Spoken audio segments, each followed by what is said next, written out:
misalnya aku masuk Muslim, tapi kan aku kan tadi bilang aku kan orangnya sangat tersiksa, betul, dan aku tidak puasa, betul.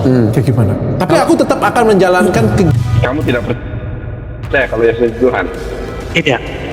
Maria dan Maryam. Mungkin kita bisa tahu tokoh yang namanya Maria Al-Qibti dan Isa Al-Masih itu berbeda. Ini upaya toleransi, membiarkan. Saya tidak suka lihat orang kalau di TikTok itu yang saya prihatinkan. Isa itu Yesus, bagaimanapun Isa itu tidak mati. Isa itu. Saudara-saudara nggak usah masuk Kristen. Di Kristen aja banyak penipu. Di Kristen saja banyak sekali yang menyakitkan hati saya. Bayangkan alat-alat di gereja saya ini yang baru saya beli diambil anak rohani saya. I'm gay. Jadi keislaman Dr. Richard Lee ini sebetulnya sudah dari. Oke, assalamualaikum warahmatullahi taala wabarakatuh. Oke, ada satu kabar yang masih abu-abu ya, antara iya dan tidak. Siapa yang tak kenal dengan Dr. Richard Lee? Kalian pasti kenal ya. Nah, iming-imingnya teman-teman, atau ada berita, kita nggak tahu ini kabar baik atau kabar buruk ya. Bisa jadi kabar buruk bagi yang ditinggalkan, kabar baik untuk yang kemudian akan menjamunya sebagai saudara seiman, di mana Dr. Richard Lee sesuai daripada kesaksian daripada Ustadz Dery ya, bahwa kita lihat daripada sikap Dr. Richard Lee yang banyak mengundang para ilmuwan, bukan ilmuwan ya, para orang yang paham tentang keislaman. Misalnya kemarin baru siap mengundang Ustadz Nuruddin dan beberapa ustadz-ustadz lainnya untuk dia menanyakan ya.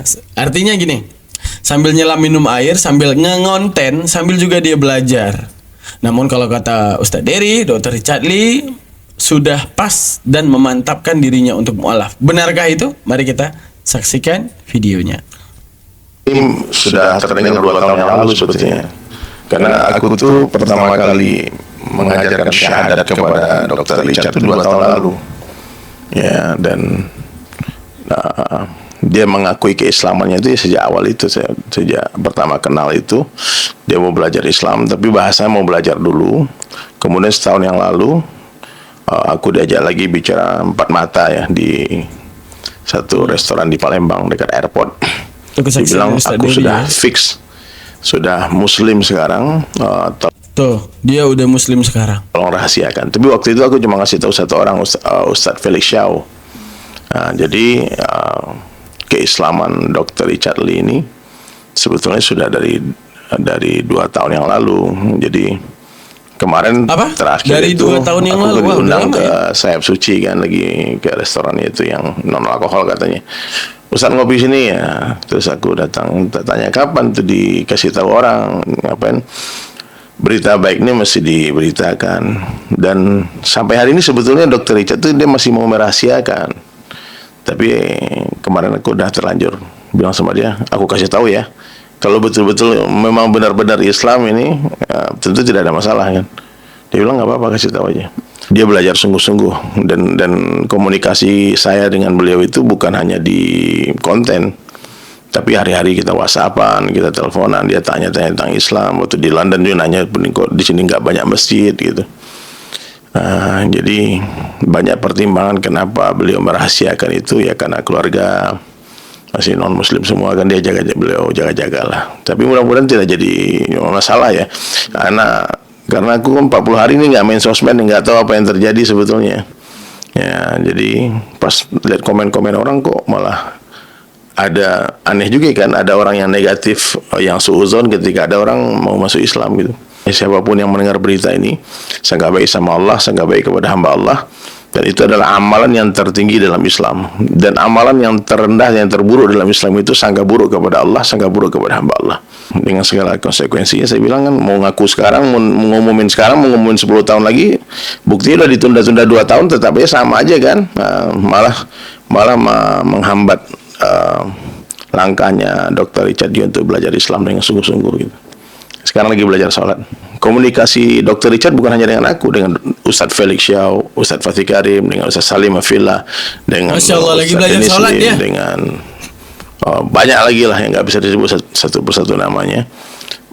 Itu bukti kesungguhannya beliau belajar agama. Tak ada orang sempurna ya. Kalau orang mau lihat buruk ya pasti orang benci sama beliau. Tapi kalau orang lihat baiknya Dr. Richard, pasti orang sayang sama dia gitu. Dia nggak mau kalau dia yang mendeklarasikan keislamannya nanti ada orang-orang yang tidak suka, menganggap dia mengambil manfaat ataupun mau ya itulah bisikan-bisikan setan yang menghalangi dia untuk terus mengakui keislamannya gitu. Saya takjub ya waktu saya diundang podcast pertama itu, dengan mata berkaca-kaca dia bilang dari dulu tuh saya pengen bangun masjid, boleh nggak saya bangun masjid? Berkali-kali dia tanya boleh nggak. Saya bilang ya kalau dengan niat baik nggak apa-apa. Nah kalau niatnya menghinakan, merendahkan umat Islam ya tentu saya tidak akan terima. Tapi kalau niatnya memang tidak ada niat apa-apa kecuali memang pengen berbuat baik saja. Nah, waktu itu saya bilang kalau dokternya Muslim tentu pahalanya lebih besar gitu. Dan pertama kali syahadat itu saya ingat tuh di tempat makan es kacang merah di Palembang tuh. Saya masih ingat waktu itu aku lagi live TikTok dan ratusan orang yang nyaksiin tuh beliau syahadat.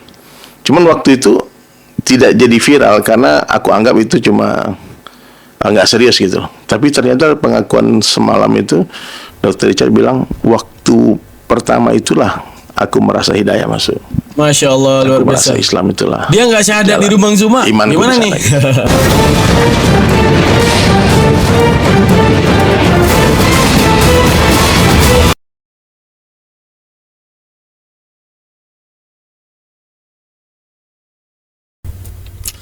Oke, kita udah menyaksikan bagaimana kemudian dari saksi ya, daripada penemuan Dr. Richard Lee terhadap Allah Subhanahu wa taala.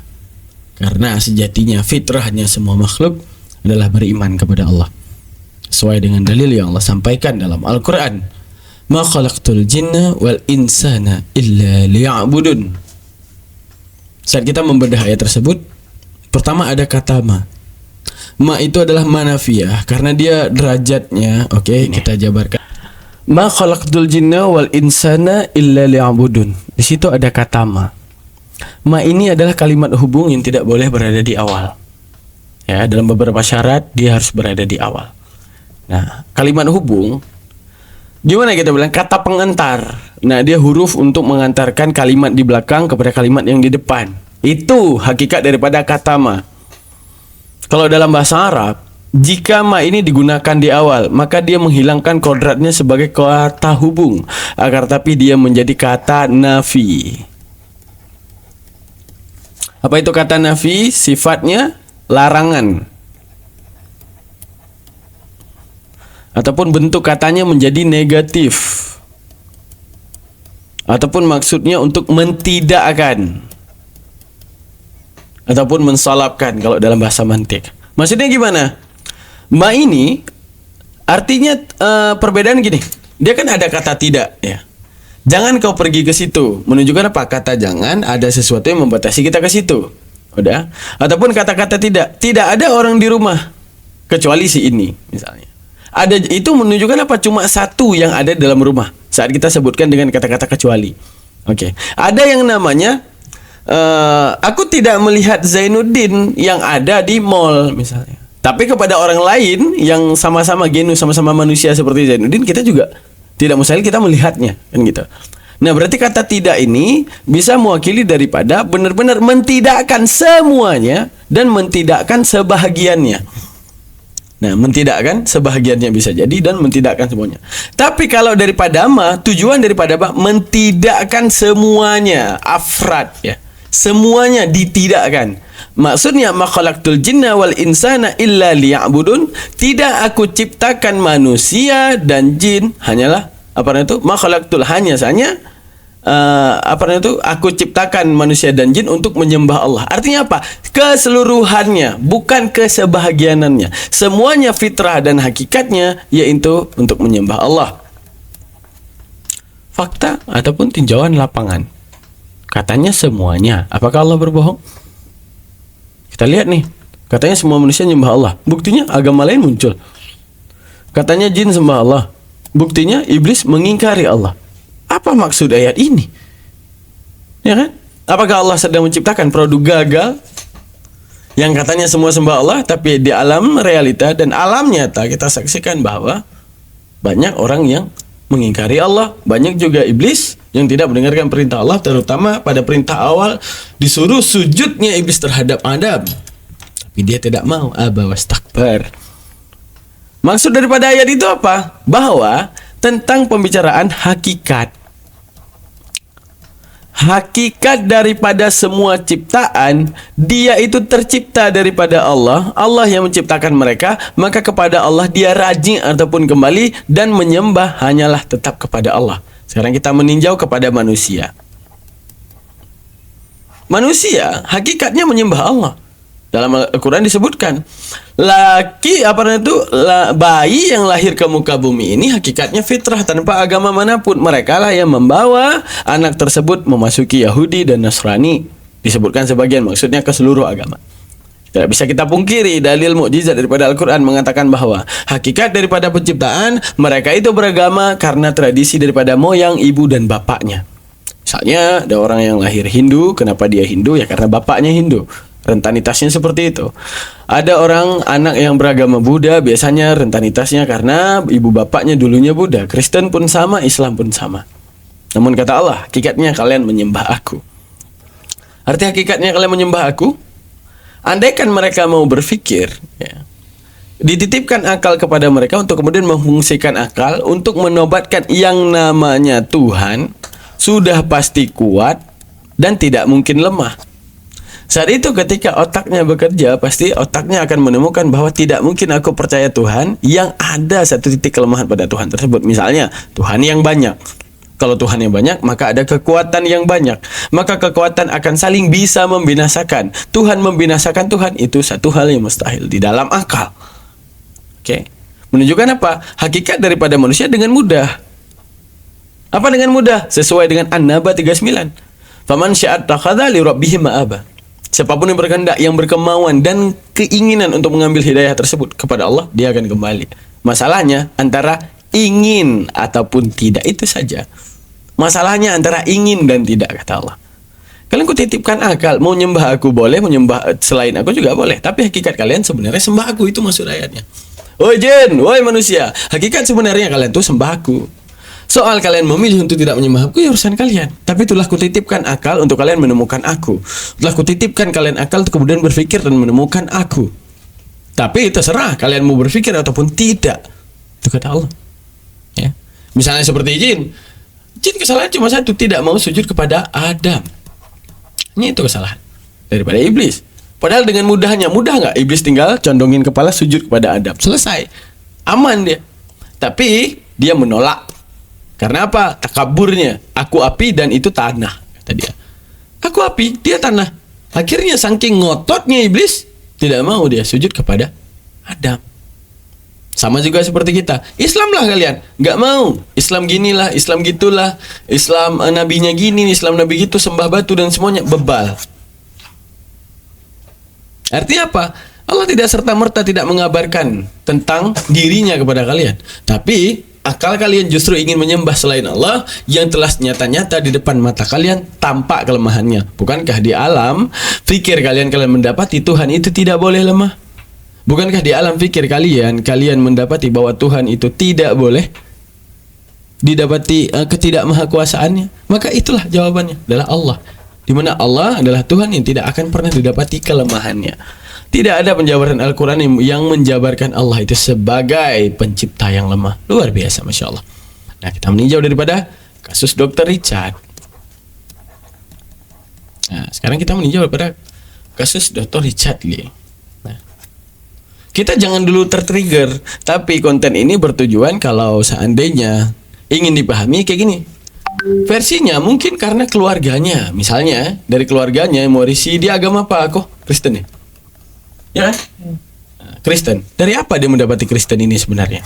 Dari pilihannya? Tidak. Diwariskan daripada keluarganya. Kemudian, langkah daripada manusia, yaitu Allah titipkan, yaitu akal. Apa tujuan dititipkannya akal? Untuk adanya experience ataupun penelitian, berpikir kritis terhadap alam. Fandur ila nafsika summa taqili lil alami ulwi summa sufli tajid bihi sun'an badi al hikami lakin bihi kana ma dalil adami. Fandur, lihat olehmu.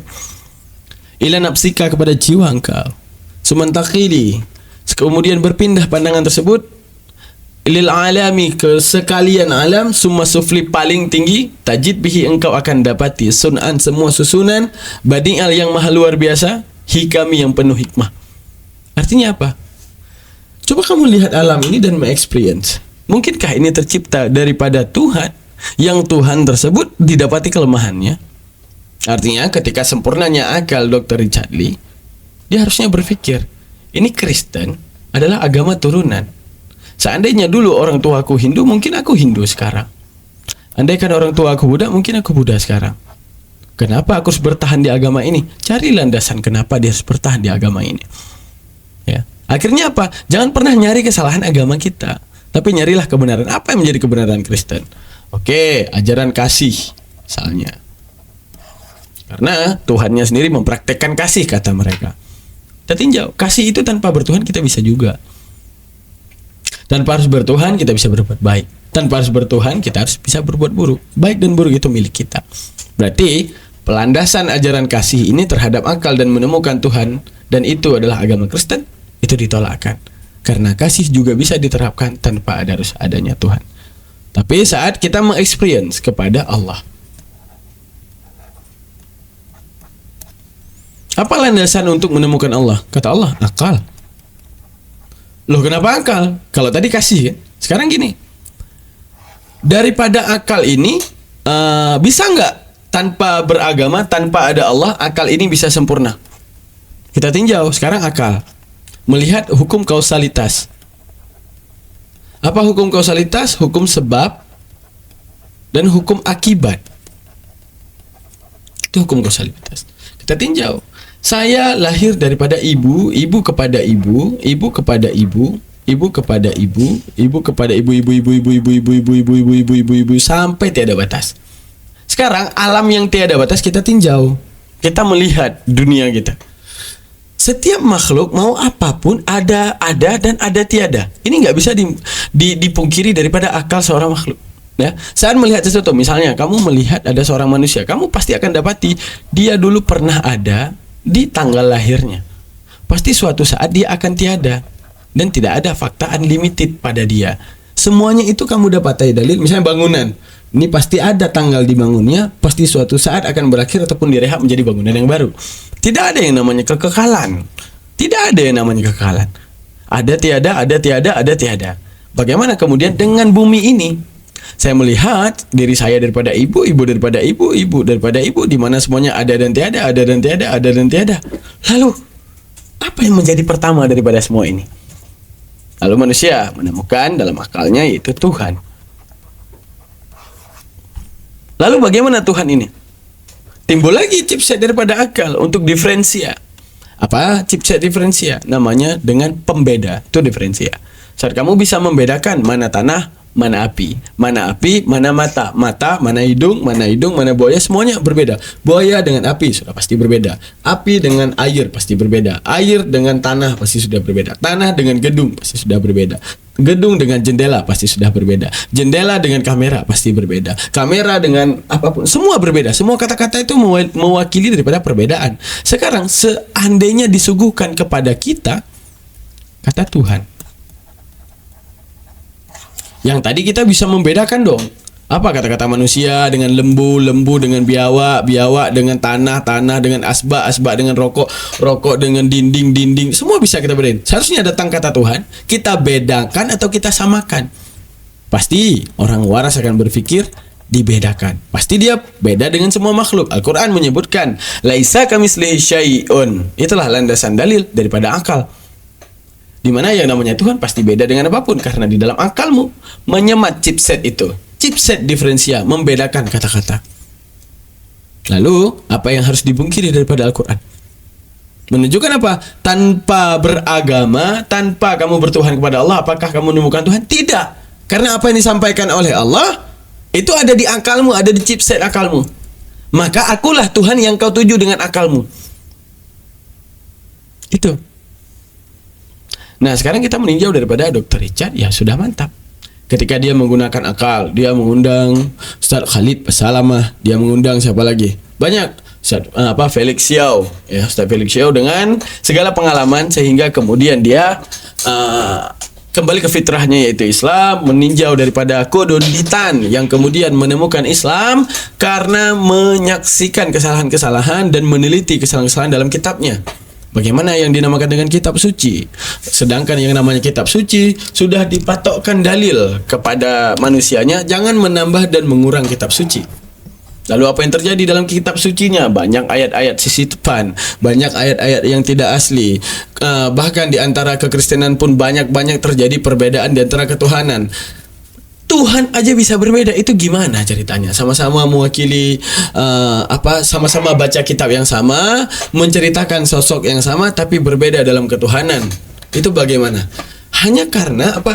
Bukan kita bilang ditipu ya. Hanya karena apa? Perbedaan pemahaman dalam kitab sucinya. Hanya karena mereka membaca kemudian menyimpulkan kemudian mendirikan denom. Karena apa? Perbedaan bacaan. Untuk menunjukkan apa? Inilah kalau kitab suci yang datang daripada Tuhan tidak akan ada keraguan di dalamnya. Tidak akan ada ambigu di dalamnya karena datang dari Tuhan. Tuhan paling tahu makhluknya, Tuhan paling tahu apa yang terjadi tentang semua makhluknya. Maka Allah menyematkan semua peraturan terhadap makhluknya, tentang dirinya, tentang rasulnya. Allah selapkan. Allah munculkan dalam Al-Quran. Bagaimana kalian dari bangun tidur sampai tidur lagi? Apa aktivitas kalian? Kapan ibadah kepadaku? Sehingga dibimbing lagi dengan misalnya tentang fikih. Fikih itu tentang peribadahan. Dipimpin ibadah kita oleh Allah Ta'ala langsung. Melalui Rasulnya mengajarkan, aku ingin disembah dengan cara ini. Dengan cara kalian sholat dan bertemu denganku, hormatilah aku dengan bersuci. Diajarkan bersucinya. Diajarkan tata cara sholatnya. Agar tidak serampangan dalam menyembah. Ya. Setelah itu daripada semua pengibadahan bahkan diajarkan, oh kau udah mencintai aku maka cintai makhlukku. Maka muncullah daripada Al-Quran itu dalil-dalil yang bersifat tasawuf. Apa itu dalil-dalil yang bersifat tasawuf? Adalah dalil-dalil yang mengekang makhluknya untuk berbaik di antara semua makhluk.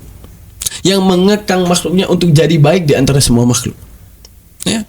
Bagaimana mencintai hewan? Sampai ke situ hewan-hewan dicintai. Di ini. Terus antara hubungan kalian dengan manusia, oke, kuajarkan kalian bab syariah, kuajarkan kalian bab tijarah, ya, kuajarkan kalian bab transaksi. Bagaimana kemudian kalian bertransaksi, kalian jangan rugi, yang kalian jual ataupun partner kalian jangan rugi. Bagaimana cara berkongsi, bagaimana kemudian mendermakan harta kalian sebagian agar semuanya bisa dirasakan oleh semua makhluk.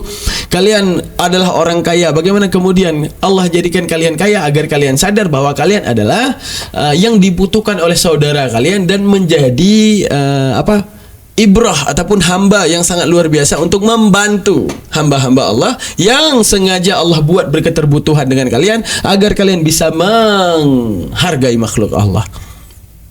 Luar biasa. Diajarkan bagaimana zakatnya, bagaimana wakifnya, ya, bagaimana baik jual beli, jangan ada rugi, jangan ada riba. Diajarkan bagaimana cara menjadi orang yang baik.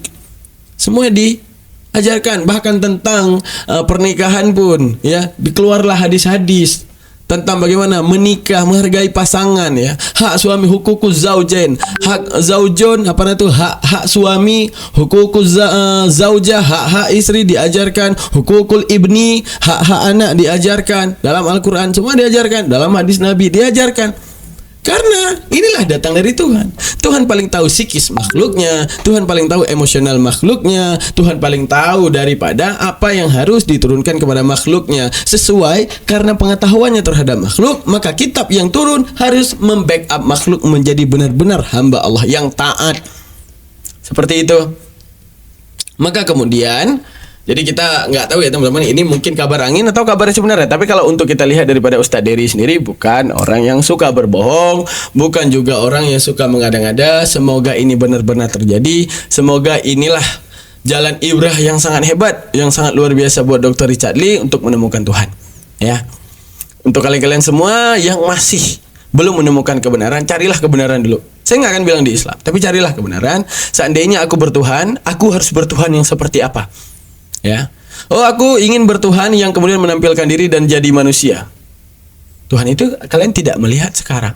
Andaikan kalian melihat pun kalian akan menolak. Sama seperti misalnya, Tuhan yang kalian mau itu sebenarnya adalah saya misalnya. Saya adalah firman-Nya. Saya datang, aku adalah Tuhan. Kalian akan tolak. Kenapa? Mata kalian tidak bisa berbohong untuk menyaksikan kelemahan daripada saya. Telinga kalian tidak akan berbohong untuk melihat kelemahan daripada saya, untuk mendengarkan kelemahan daripada saya. Dan Anda akan menolak sekalipun saya benar-benar Tuhan. Menunjukkan apa? Tuhan melemahkan diri, menampakkan kelemahannya, akan rentan ditolak dan akan rentan dihina. Maka tidak akan pantas saudara, maka tidak akan pantas untuk kemudian Tuhan itu dihinakan oleh makhluknya. Tuhan harus berbentuk ini, berbentuk itu. Ingat, di kepala kita ada imajin. Sengaja Allah sisipkan alam imajin. Imajin itu bisa mendeskripsikan apapun. Contoh, hari ini bisa nggak kalian buat mata Bang Daman ada tumbuh di sini satu lagi? Bisa. Bukan di realita, tapi dalam imajinasi. Sekarang pantaskah Tuhan dihina dalam imajinasi manusia? Itulah tujuannya. Tuhan mau bilang, kalau kalian mau berpikir nih, ku kasih kepada kalian alam imajinasi. Tujuannya apa? Kalau kalian ingin aku berbentuk, kalian mau menghina aku di imajinasi kalian versi apa? Mau kayak mana? Mau kalian cosplay apa di imajinasi kalian? Misalnya, Tuhan laki-laki, pasti kalian akan membayangkan apa? Kelaminnya. Tuhan perempuan, apa yang kalian akan versikan? Apa? Yang kalian bayangkan pantat dan payudaranya. Akan terfikirkan, akan diimajinasi oleh akal. Ya? Untuk menunjukkan apa? Akal ini rentan untuk kemudian menghina dalam prosesi imajinasi. Sedangkan Allah, aku akan terlihat, kata Allah. Aku bukan iming-iming. Kalian beribadah suatu saat akan melihat aku. Di mana melihat aku di luar melihat makhluk. Non-deskripsi pada akal kalian, sehingga akal kalian tidak punya imajinasi dalam menghina aku. Saking indahnya aku. La hasaralah. Allahu Akbar. Apa Allahu Akbar? Aku maha besar, arti maha besar. La hasaralah. Tidak ada batasan kepadaku yang mengikat akalmu untuk mencakupku dalam alam deskripsi dan mengimajinasiku. Luar biasa. Masya Allah. Itulah Islam. Mengajarkan segala sesuatu daripada sisi akal yang sangat maha luar biasa. Tuh. Ya, buat Dr. Richard, kalau memang telah menemukan kebenaran, maka patenkan kebenaran. Karena kita meninjau ya beberapa video-video daripada Dr. Richard ngundang Elia, ya, ngundang si Edwin, ya, yang Kristen. Ngomong gini, ngomong gitu, nggak masuk, nggak logik. Begitu dia undang Ustadz Nuruddin, luar biasa penjabarannya. Dia undang Ustaz Ali Basalama, luar biasa penjabarannya. Siapapun yang dia undang, Felix Siau, siapapun ustadz-ustadz yang dia undang, tidak ada yang berbicara di luar logika. Padahal mereka bukan karena orang pintar, bukan. Ya, tapi mereka orang pintar. Tapi bukan karena kepintaran, bukan. Mereka menjabarkan sesuai apa yang dijabarkan Al-Quran. Jadi pintar itu datang daripada Al-Quran. Pintar itu datang daripada diksi Al-Quran. Karena Allah sang maha pintar. Pasti udah tahu cakupan pintaran manusia. Ya, dan Allah sudah pasti tahu cara nge-backup pikiran manusia itu untuk kemudian tidak salah mengartikan Allah.